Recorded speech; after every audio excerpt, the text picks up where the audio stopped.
Hi, everybody. Welcome to the astrology chat for December 23rd, 2023. The keys for today are to not be afraid to start something over if you have to.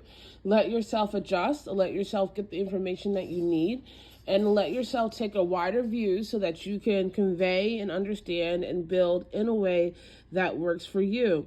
And I say this because we have the moon in Taurus. The moon in Taurus is all about our possessions, our bodies, what we have, and how we're relating to these things in our life. And if we look at the ruling planet of Taurus, which is Venus, that's currently in Scorpio, there is this sense of needing to be aware of what you desire and what you want and how that's interplaying with the reality of your life.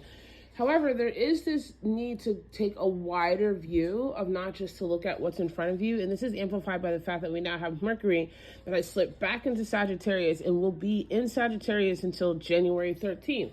So we're having a rewind and a replay and a review of what was happening for us when Mercury was in Sagittarius. And so over this next couple of weeks, there's going to be a step back in a panoramic view that allows you to, if you try to avoid resolving some things, it's going to get resolved now, right? There's a reason we're going back here. So don't be afraid to start over, or don't be afraid to say, my original conclusion doesn't really work for me and I need to adjust. Mutability is not a bad thing. Mutability doesn't mean that you were weak or wrong. It means that you're taking in information and allowing yourself to grow. Now, there is a bit of a wild card energy today for several reasons. First of all, we have the moon in the conjunction with Uranus that happened really early in the morning, which leads for that wild card energy all day today. So let yourself be open. Let yourself be allowing yourself to consider the unexpected. Don't be too dogmatic. However, also don't just throw caution to the wind because you're afraid. Let yourself be systematic. Now, we do also have an opposition again between the moon and Uranus with Venus and Scorpio, and this is where you're going to get real. You can't lie to a Venus and Scorpio, and which means that you can't lie to yourself. So don't lie to yourself. Don't lie about what you're afraid of, and let yourself figure it out. We have a beautiful sextile to Neptune that can bring in that energy of the dream. We can bring in the energy of the magic.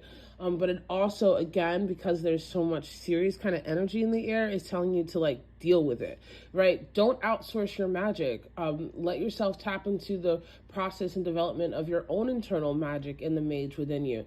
Everybody wants to be magical, but not everybody wants to do the work. And there's a price to walking on both sides of the lane. And if you're not willing to pay it, then don't play with it. Somebody needed to hear that. But if you are doing the work, then okay, do the work. There is a sexy quadrant energy with the sun. So again, here's that serious irritation, this is about you stepping into your own power and becoming your own authority. Then we have Venus also in conjunction with the North Node. And so again, you have to be true to yourself, even if it makes other people uncomfortable. What is a life where everybody else is happy but you? I don't know. I don't really think that's a life. I think that's you decide whatever that is for you, because it's about you making your own definitions. For me and mine, though, it's a no. I love you guys so much. Don't be afraid of tapping into your energy. Don't be afraid of not quite knowing what the next steps are. Use this Mercury retrograde back into Sagittarius to get a wider view, to remember and reconsider information that you've learned and make the proper adjustments. Adjustments are not failures. Now, being dogmatic and sticking to a path or a group that is not good for you, that's where I would throw a question mark on the table. I love you guys so much, and I'll see you tomorrow.